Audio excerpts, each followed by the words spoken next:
Next KCR step ఏం వేసే అవకాశం ఉందంటారు? నెక్స్ట్ అడుగు ఏంటంటే ఆయన ఇప్పుడు కేటీఆర్, అలాగే హరీష్ రావు, కవిత లోక్సభ ఎన్నికల్లో పోటీ చేసే అవకాశం ఉందని చెప్పేసి వార్తలొస్తున్నాయి పరిస్థితి. ఇప్పుడు కేసీఆర్ ఒక్కరే అసెంబ్లీలో ఉంటారు. వాళ్ళ ముగ్గురేమో పార్లమెంట్‌లో ఉండే అవకాశం ఉందని మీరు అనుకుంటున్నారా?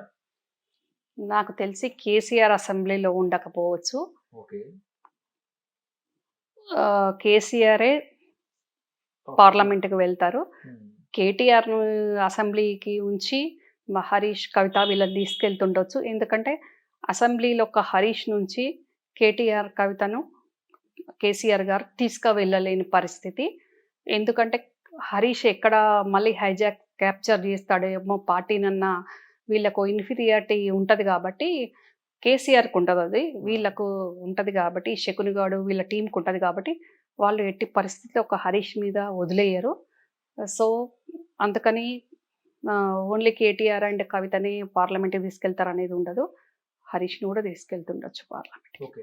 అంటే ఇప్పుడు బీఆర్ఎస్ ప్రభుత్వము దాదాపుగా 10 సంవత్సరాలు పరిపాలించిన నేపథ్యంలో ఎప్పుడైనా ఒక్కసారి కూడా గత ముఖ్యమంత్రి కేసీఆర్ దగ్గర నుంచి మీకు ఫోనొచ్చి, "నువ్వు కాంగ్రెస్ పార్టీలో వద్దమ్మా, మా దగ్గర ఉండు, పని చేయి. మీకు ఒక శాఖ ఇస్తాను, ఏమైనా మంత్రి పదవి ఇస్తానంటే ఏమైనా చెప్పలేదంటారా? ఎందుకంటే మీరు ఒక ఫ్యామిలీ సభ్యురాలు, కూతురు.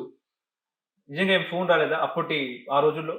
మీకు తెలిసింది ఒక సభ్యురాలిని, ఫ్యామిలీ మెంబర్‌గానే. కానీ మీకు తెలియని విషయం ఏంటంటే, కవిత, కేటీఆర్ లేనప్పుడు హరీష్‌తో పాటు ఉద్యమ జెండాను పట్టుకొని నడిపించింది నేనే. ఓకే. అది చాలా తక్కువ మందికి తెలుసు. పార్టీ కరీంనగర్‌లో టీఆర్ఎస్ పార్టీ ఆఫీస్ పెట్టడానికి, ఆఫీసుని నడిపించడానికి గూడా ఎవరు ముందుకు రాని రోజుల్లో సొంత డబ్బులు పెట్టుకొని మేము నడిపించినాం. ఓకే. కానీ ఈ శకునిగాడు వీళ్ళందరూ కలిసి హైజాక్ చేసేసినట్టు చేసి, అసలు సిసలైన ఉద్యమకారులను పక్కకు పెట్టేసి, ఈ రకంగా తయారైపోయి ఇప్పుడు లాస్ట్‌కు అవినీతి కుటుంబం, అవినీతి కేసీఆర్ అనే కాడికి తెచ్చేసిండ్రు. హ్మ్. కానీ 80,000 పుస్తకాలు చదివిన అన్న కేసీఆర్‌కి ఈ ఓటమి అనేది ఎక్కడ ఆయన తప్పు చేశారు? నిజంగా ఎవరు కూడా ప్రజలు కూడా కేసీఆర్ ఓడిపోయారా అన్న విషయం కూడా ఇప్పటికి కూడా ఒక నమ్మశకంగానే ఉన్న పరిస్థితి. ఎక్కడ తప్పు చేశారంటే కేసీఆర్? ఎందుకంటే ఒక రాజకీయ స్ట్రాటజిస్ట్ అంటారు. పొలిటికల్ చాణక్యుడు అంటారు. కానీ ఎక్కడ తప్పు చేశారంటే ఏం చెప్తారండి? పుస్తకాలు చదివింది వాస్తవమే. ఆయన ఏ మాత్రం టైం దొరికినా బుక్స్ బాగా రీడ్ చేస్తారు. అది వాస్తవం. ఇంటెలిజెన్స్ రిపోర్ట్ నేనొక ముఖ్యమంత్రిని నాకొచ్చే ఇంటెలిజెన్స్ రిపోర్ట్ కరెక్టా? కాదా? అని క్రాస్ చెక్ జేసుకోలేకపోయిండ్రు. ఓకే. ఎవడు ఏది ఇచ్చినా అదే కరెక్ట్ అనుకున్నారు. అసలు తను ఉన్న దగ్గర నుండి తను ఈ ప్రగతి భవన్‌లో ఉన్నా, ఫార్మ్ హౌస్‌లో ఉన్నా, ఆయన ఏ రూమ్‌లో ఉన్నా, ఆ రూమ్ నుండి బయట ఏం జరుగుతుందో తెలుసుకోలేని విచిత్ర పరిస్థితిలో ఆయన ఉండిపోయిండ్రు. ఆ కోటరీ అంత కట్టుదిట్టంగా అక్కడ ఆయనను అట్లా వితిన్ ద 4 వాల్స్‌లో చేసేసింది. ప్రజలు హ్మ్. ప్రజలకిష్టమైన తెలంగాణని నా భుజాల మీదకెత్తుకున్న, తెలంగాణ తెచ్చిన నేను అని అనుకున్నారు తప్ప, అదే తెలంగాణ ప్రజలు ఈరోజు మా కుటుంబం వల్ల, మా ప్రభుత్వం వల్ల ఎంత ఇబ్బందుల పాలవుతున్నారో, ఈవెన్ నాకు ఉద్యమంలో సహకరించిన ఉద్యమకారులు గానియండి, నా పార్టీలో ఉన్న చిన్న నాయకులు గానియండి, నన్ను కలవలేకపోయే పరిస్థితి కల్పించిండ్రు. ఒక కూటరి మొత్తం క్యాప్చర్ చేసేసింది అనేదాయన కనుక్కోలేకపోయిండ్రు. ఓకే. దాని ఇంకోటి మీద దృష్టి గూడా పెట్టలేదాయన. అంటే సిట్టింగ్ ఎమ్మెల్యేలను మార్చకపోవడం వల్లనే కేసీఆర్ ఓడిపోయారనేది ఇంకో చర్చ. నిజమే అంటారా? సిట్టింగ్ ఎమ్మెల్యేలపై ఉన్న వ్యతిరేకత దాదాపుగా ఒక 2 సార్లు గెలిపించినారు ఆ ఎమ్మెల్యేలని. ఇప్పటికి కూడా మా ఊర్లలో, మండలాల్లో రియల్ ఎస్టేట్ అని చెప్పేసి, భూ కబ్జా అని చెప్పేసి, దాన్ని పసిగట్టడంలో కేసీఆర్ ఫెయిలియర్ అంటే ఏం చెప్తారు? సిట్టింగ్‌లందరిని అనొద్దు. సిట్టింగ్‌లందరూ గాదు. ఓకే. కొందరు. కొందరి వల్ల ప్రభుత్వానికి ఇబ్బంది జరిగింది. ప్రజలకు అల్టిమేట్‌గా ఇబ్బంది జరిగింది. ఆహ్, ప్రజలకు ఎవరి వల్ల అయితే ఏ ఎమ్మెల్యే వల్ల, ఏ నాయకుని వల్ల అయితే తీవ్రంగా ఇబ్బంది జరుగుతుందో, నాయకుడినైతే వాళ్ళని ఒక పనిష్మెంట్ ఇచ్చే విధంగా, ఎమ్మెల్యేలనైతే వాళ్ళ సీట్ కట్ జేసే విధంగా కేసీఆర్ గారు జాగ్రత్త వహిస్తే, ఈరోజు మళ్ళా వాళ్ళే అధికారంలోకొచ్చేవాళ్ళు.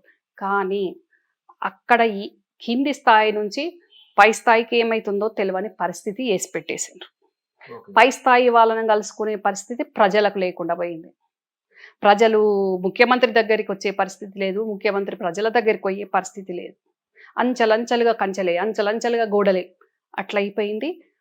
అసలు విచిత్రం ఏంది అంటే ఇంటెలిజెన్స్ రిపోర్ట్ కూడా ఆయనకు కరెక్ట్‌గా ఇవ్వకపోవడం అనేది ఎంత దారుణం అంటే అంటే ముందుగానే తన ఓటమిని పసిగట్టుకున్నాడా అంటే ఏం చెప్తారు కేసీఆర్? అస్సలు కట్టుకోలేదండి. ఓటమి అసలు. ఒక్కసారి మటుకు ఇంటెలిజెన్స్ రిపోర్ట్ ఓడిపోతున్నారు అని చెప్తే మటుకు అదేంటి నేను ఇన్ని పథకాలు పెట్టినా గదా! ఇన్ని ఇంప్లిమెంట్ చేస్తున్నా గదా! ఎ ఎ ఎందుకు ఎందుకు ప్రభుత్వం ఎందుకు రాదు అని అన్నారని తెలిసింది. అంటే ప్రచారం సమయంలో మీరు అప్డేట్ తెలుసుకున్నారా అండి? ప్రగతి భవన్‌లో ఏం జరుగుతుంది ఏంటి అనేది? మీరేమైనా అప్డేట్స్ తెలుసుకున్నారా? నాకు తెలుసుకోవాల్సిన అవసరం లేదు. కానీ నాకే ఎప్పటికప్పుడు అప్డేట్ ఒస్తది. ఏ రకంగా అనంటే అది ఇప్పుడు మా ప్రభుత్వంలో ఉన్న మా ముఖ్యమంత్రి రేవంత్ రెడ్డి గారికి తెలవదు. ఆ! గత ముఖ్యమంత్రి ఉన్న కేసీఆర్ గారికి తెలవదు. ఎంతమంది higher IPS, IAS officers and MLAs ministers ఎంతమంది నా కాంటాక్ట్‌లో ఉన్నారు. అప్పుడు, ఇప్పుడు. ఓకే. అది ఇప్పుడు వీరికి తెలవదు. అప్పుడు వారికి తెలవదు.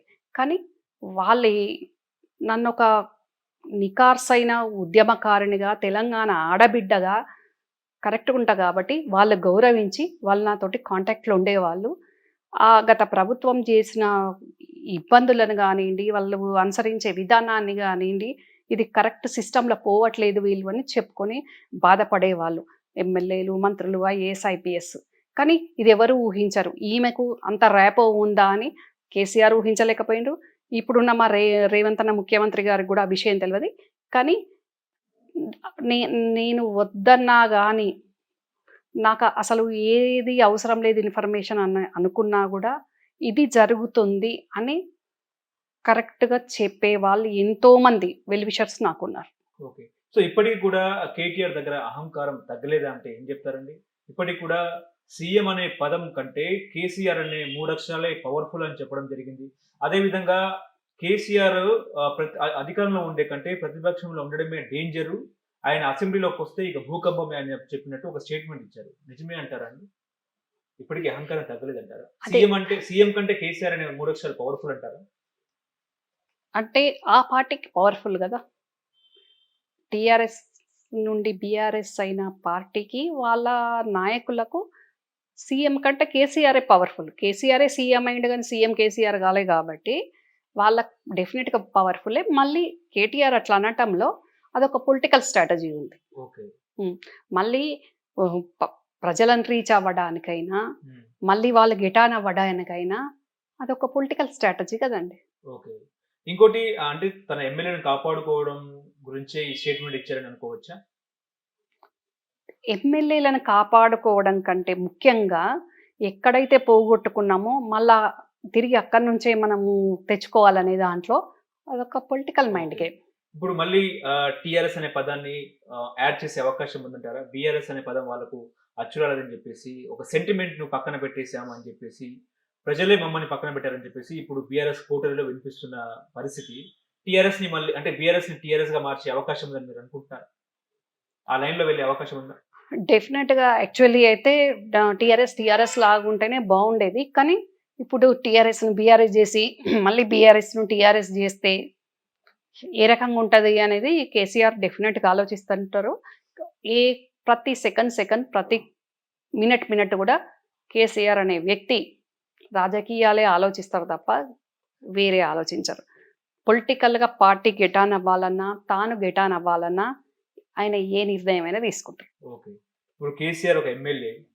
ఆయన అపోజిషన్ లీడర్ కాబట్టి, అసెంబ్లీలో అటు రేవంత్ రెడ్డి, ఇటు కేసీఆర్ మధ్య వాతావరణం ఎట్లా ఉండే అవకాశం ఉందంటే ఏం చెప్తారండి? కేసీఆర్ అసెంబ్లీకి అడుగుపెట్టినప్పుడు మనము ఊహించుకోవడానికి, చెప్పడానికి ఉంటది. కానీ గతంలో రేవంత్ రెడ్డి గారే పీసీసీ అధ్యక్షులు కాకముందే హ్మ్. రేవంత్ రెడ్డి గారు అసెంబ్లీలోకి అడుగుపెట్టొద్దని కొడంగల్‌లో ఓడించిండ్రు. ఇప్పుడు తన స్థానంలో, తన సీట్‌లో రేవంత్ రెడ్డిని ముఖ్యమంత్రిగా చూసుకుంటూ కేసీఆర్ అసెంబ్లీకి వెళ్లి రేవంత్ రెడ్డి తోటి ఫేస్ చేయగలుగుతారా? ఓకే. అంటే గతంలో చంద్రబాబు నాయుడు గూడా ప్రతిపక్షంలో ఉన్నప్పుడు అటు జగన్మోహన్ రెడ్డి అధికార పక్షంలో ఉన్నారు. ఆయన వెళ్ళినారు. సభా మర్యాదను కూడా కాపాడిన పరిస్థితి. ఇటు కేసీఆర్ కూడా అట్లా జరిగి ఉండే అవకాశం ఉందని మీరు అనుకుంటున్నారా? ఉండే అవకాశం ఉండదు అని నేను అనుకుంటున్నాను.